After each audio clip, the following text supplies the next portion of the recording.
I know that the other ticket opposed this surge, in fact, even opposed funding for our troops in Iraq and Afghanistan.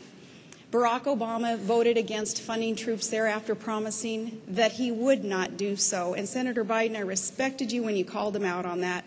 You said that his vote was political, and you said it would cost lives.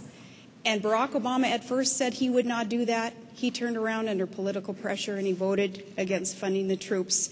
We do have a plan for withdrawal. We don't need early withdrawal out of Iraq. We cannot afford to lose there, or we're going to be no better off in the war in Afghanistan either. We have got to win in Iraq. And with the surge that has worked, we're now down to pre-surge numbers in Iraq. That's where we can be. We can start putting more troops in Afghanistan as we also work with our NATO allies who are there strengthening us. And we need to grow our military. We cannot afford to lose against al-Qaeda and the Shia extremists who are still there, still fighting us. But we're getting closer and closer to victory, and it would be a travesty if we quit now in Iraq. Barack Obama has offered a clear plan.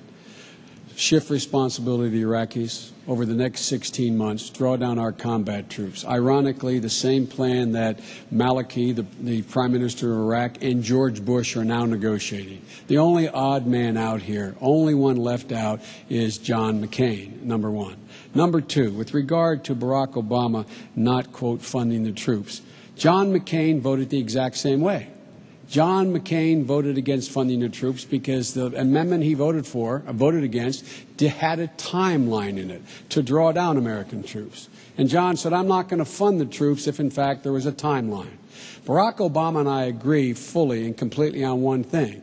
You've got to have a timeline to draw down the troops and shift responsibility to the Iraqis. We're spending $10 billion a month, while the Iraqis have an $80 billion surplus. Barack says it's time for them to spend their own money, have the 400,000 military we've trained for them begin to take their own responsibility, and gradually over 6 months, 16 months withdraw.